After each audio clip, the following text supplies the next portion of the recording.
The business of war is hard and cruel irrespective of which side you're on. A captured diary of a Pakistani infantry officer described how his company had 71 men when they crossed the LOC and took up positions near Kargil in India. 25 of those 71 were evacuated because of altitude sickness before the war even began. No replacements ever came. The soldiers were left to their fate as the Indian Air Force bombed their supply lines. Some Pakistani outposts subsisted on spoons of sugar for the last few days. But India's armed forces overcame far greater challenges as they fought the invaders in the world's most terrain. My name is Kabir Bedi, and today on Guns and Glory, we continue with the war in Kargil.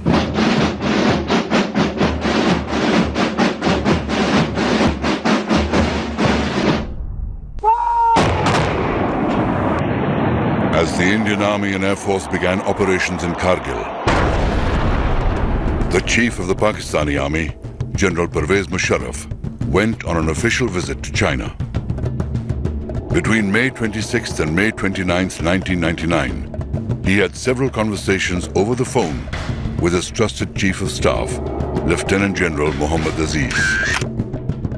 In one of them, General Aziz reported about a meeting chaired by Nawaz Sharif, at which the chiefs of the Pakistan Air Force and Navy complained to Sharif that Musharraf had kept them in the dark about the invasion of the Kargil heights. इस सारे operation की कामयाबी की बुनियादी वजह यही है कि इन्होंने लोगों को नहीं बताया। अगर ये बताया जाता तो हमारा तजर्बा ये कहता है जैसे पहले सारी कोशिशें नाकाम होती रही, ये भी नाकाम हो जाती। This telephone conversation was intercepted by RAW, India's intelligence agency, and made public. The transcripts were distributed to foreign embassies in Delhi. At once the world knew that from the beginning, Kargil had unquestionably been an operation of the Pakistan Army.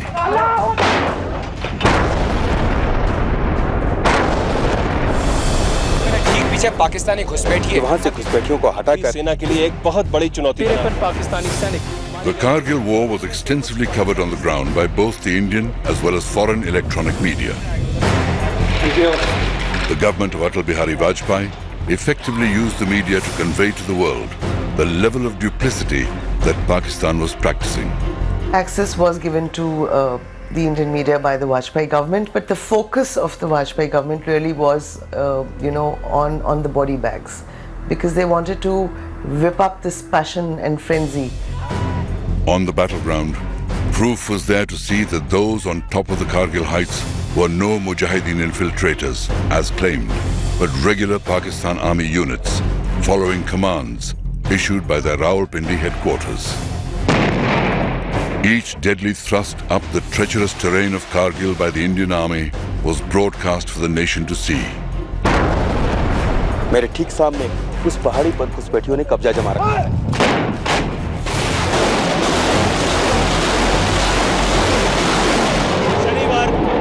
शनिवार पौने 8 बजे है और भारतीय सेना ने For the first time, Indians saw their heroes in action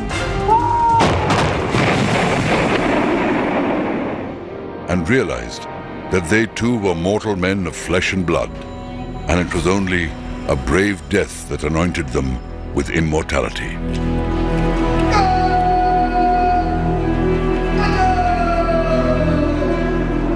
The people who won the Kargil war for us were really the junior officers and the mid-level officers. I would say even the senior leadership failed because they kept touting the official line that, it was some rats have come in, we'll be able to clear them in 48 hours. As we know, the war went on for over 2 months.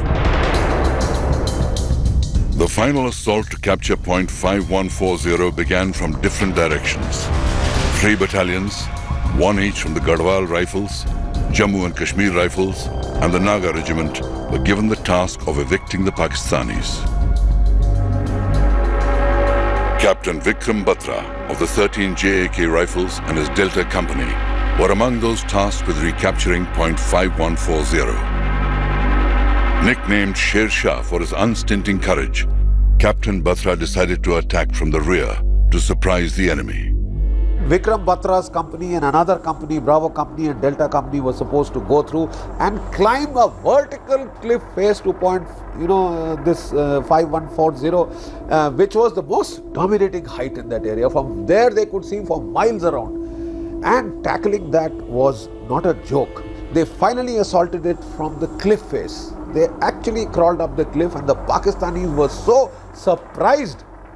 They never expected an assault from the side. They were firing from the direction of the gentler slope, this relatively gentler slope where they thought they would come up from. And the entire there was a fierce hand-to-hand fighting there. The entire Pakistani garrison was either killed, most of them fell to their deaths from that steep height in trying to get away. Inspired by the extraordinary courage of Captain Batra, the 13 JAK rifles charged the enemy position and captured point 5140 at 3:30 in the morning on June 20th, 1999. Once we took the Pakistanis off this, thereafter it was, the turning point of that war. It was the turning point of that war. They could not, their artillery observation post officers could not then bombard our lines of communication. The capture of point 5140 set in motion a string of successes like point 5100, point 4700, Junction Peak and 3 Pimples. Captain Batra led his men to even more glorious victories with the recapture of point 4750 and point 4875. One of their boys was hit badly and he was lying in the open and he was crying, "Somebody get me, somebody help me." So one of the JCOs of Vikram Singh, he said, "Sir, I'll get him." Vikram laid a hand on his shoulder and he said, "Tu baal bachedar hai, main shara hu. You are married. Look, I have nobody behind me." He went to get that boy out. He dragged him out, and as he had almost brought him to safety, that is the time the Pakistani sniper shot him through his chest. In the early hours of 7th July 1999, Captain Batra fell in battle while rescuing an injured officer during an enemy counterattack. He was awarded the nation's highest honor for gallantry, the Paramveer Chakra. Pakistan had thought that the scare of a nuclear war would force the Western powers to intervene. More importantly, Pakistan wanted Kargil to be linked to the bigger issue of Kashmir. But for once it seemed no one was ready to listen to Pakistan. The international community realized that Pakistan was playing a dangerous game, and even Pakistan's traditional allies, Turkey, the OIC, and even China, did not come out in support of Pakistan. In fact, Kargil bust the myth of an all-weather relationship existing between China and Pakistan.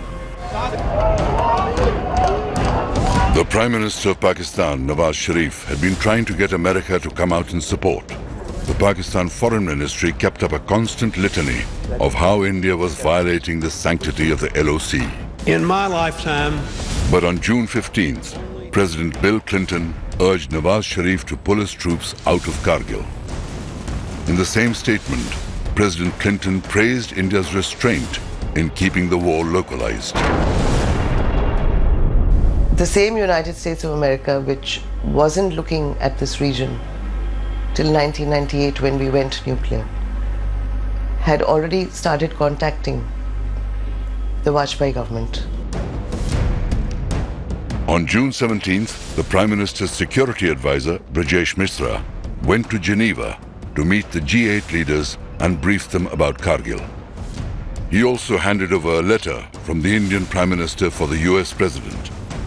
The letter warned that India's patience was running thin and, if required, India would be forced to cross the LOC and take the war to Pakistan.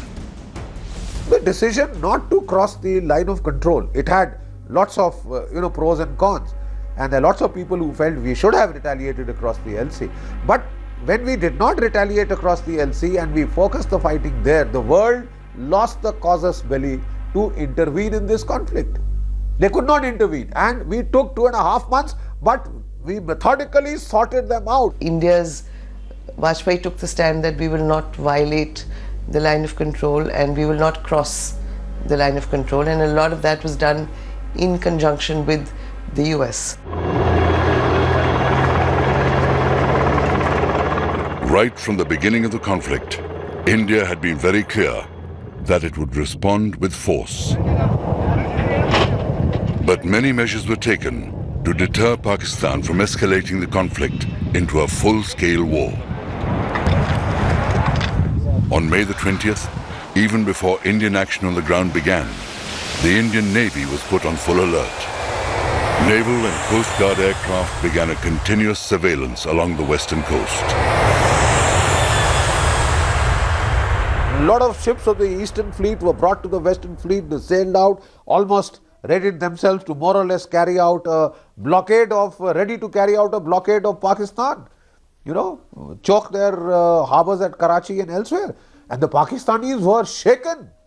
You see, they had never expected this response. They felt it would be confined to the Kargil heights, local infantry action. Then they found air power brought in, then they found the Navy deployed.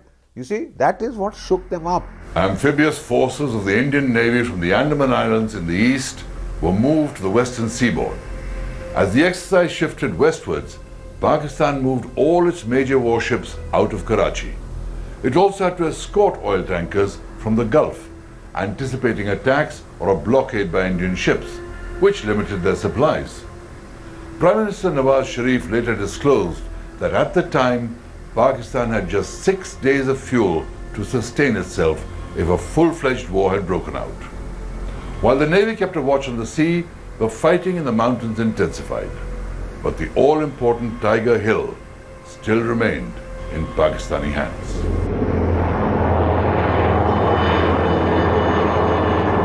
Tiger Hill stands 16,700 feet high, overlooking Dras. It is a massive feature, almost 1 kilometer wide at its base, and was formidably defended by the Pakistanis. The Pakistani Northern Light Infantry had taken positions on top of Tiger Hill, as well as on the high ridge that ran to its west.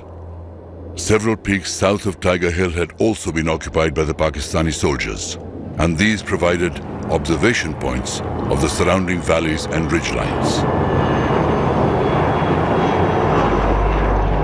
Point 4460, a kilometer south of Tiger Hill, was within supporting range of the NLI's artillery mounted on Tiger Hill. The Tingle Nala divided the complex, and Hill 4875 and Point 4540 stood opposite Tiger Hill. The Pakistanis defending Tiger Hill and the Western Ridge had moved in heavy ammunition to create an engagement area with interlocking fire from multiple sides. An anti-personnel minefield also blocked the approach from Point 4540. A 12.7mm gun atop Trig Hill, a peak 2 kilometers northwest of Tiger Hill, provided the Pakistanis additional heavy weapon support. Their artillery battery on Point 4388 fired into the engagement area as well. The Indian Army faced a nearly impossible task in recapturing Tiger Hill.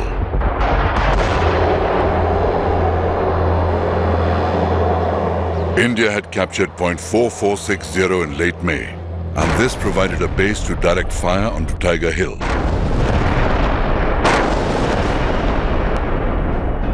In order to conserve manpower, Pakistan's Northern Light Infantry abandoned Point 4540. Both these positions were to prove critical for India in mounting attacks on the Tiger Hill complex. Given the urgency, unacclimatized and poorly equipped soldiers of the 1 Naga and the 8th Sikh were sent to assault Tiger Hill. Murderous crossfire from the Pakistani positions inflicted heavy casualties on the Indian soldiers, and the assaults failed. The units surrounded Tiger Hill and dug in to wait. The Pakistan NLI launched counterattacks, but they lacked the numbers to push the Indian battalions off the hill. NLI soldiers even resorted to rolling boulders downhill onto the Indian forces. And then the Indian bombings began.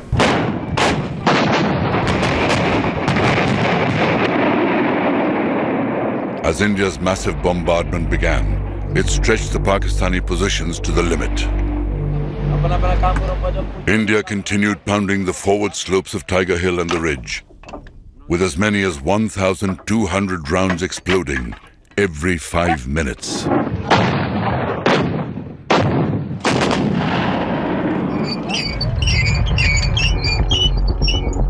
The Indian Army found an undefended flank on the east, and through this, they launched their attack on Tiger Hilltop.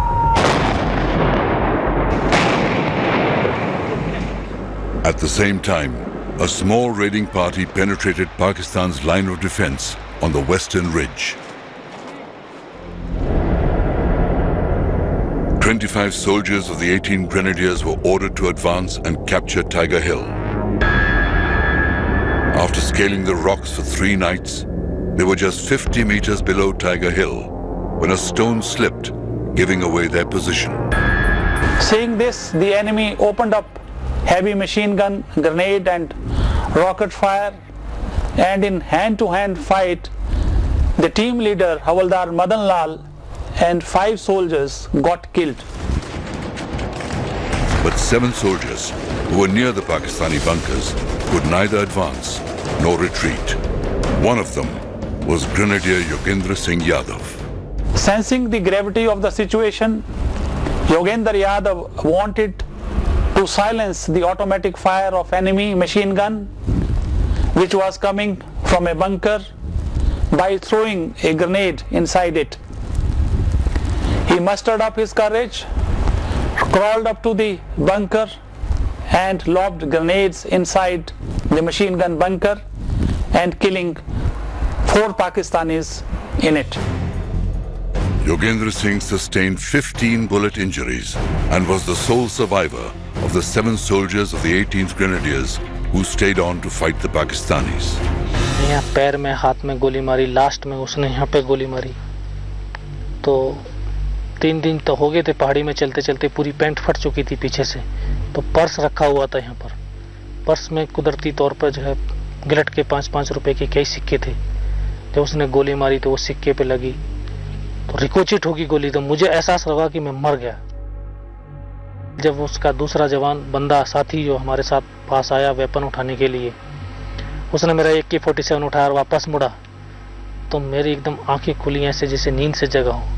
अंदर से एक आया कि अब यार अभी तक नहीं मरा तो मरेगा भी नहीं। मैंने अपना एक ग्रेनेड निकाला और उसके ऊपर ऐसे थ्रो कर दिया।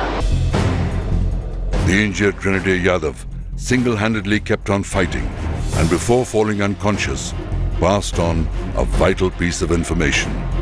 The Pakistanis were about to retreat. For his bravery, Yogendra Singh Yadav was awarded the Paramveer Chakra.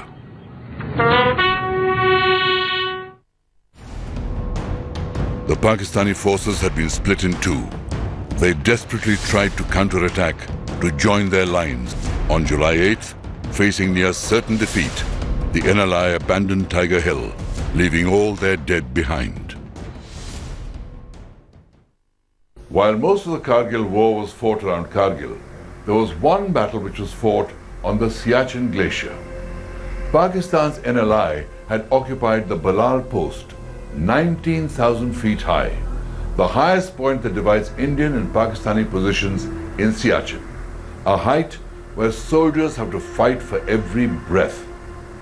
In an amazing feat of mountaineering, 48 heroic men of the Indian Army climbed 1,800 feet of near vertical rock face to surprise the Pakistanis and recapture Balal post on June the 27th, 1999. Such is the grit of the Indian soldier.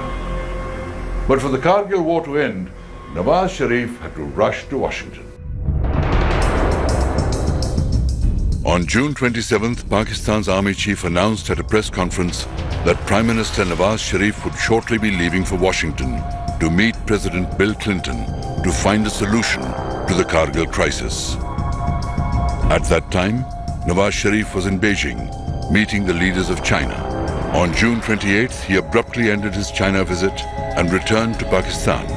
In Washington, President Clinton changed the dates of his planned vacation to meet Nawaz Sharif. The US had even pushed for Prime Minister Atal Bihari Vajpayee to travel to Washington, but Vajpayee refused. Bill Clinton met Nawaz Sharif on July the 4th.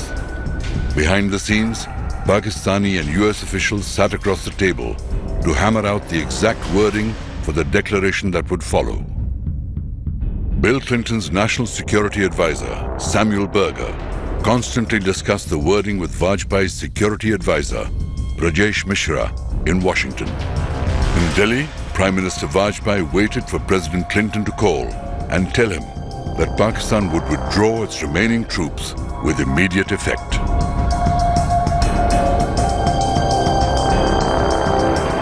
By July 11th, the remaining units of the Northern Light Infantry began pulling back across the LOC as Indian bombardment continued. And Indian troops recaptured key peaks in the Batalik sector. India set a deadline of July 16th for all Pakistanis to return to their side of the line of control. On July the 12th, Nawaz Sharif went on television to explain to his people why Pakistan was retreating from Kargil.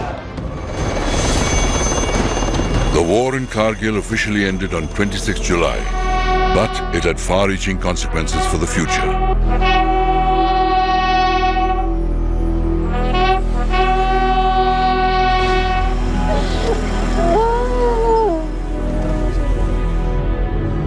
Kargil was the beginning of a tussle between Pervez Musharraf and Nawaz Sharif that resulted in Sharif being ousted in a military coup and Musharraf taking over as dictator.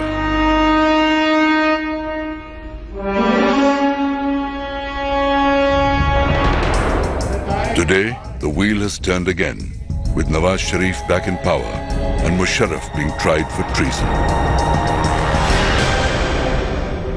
India learnt many lessons from Kargil.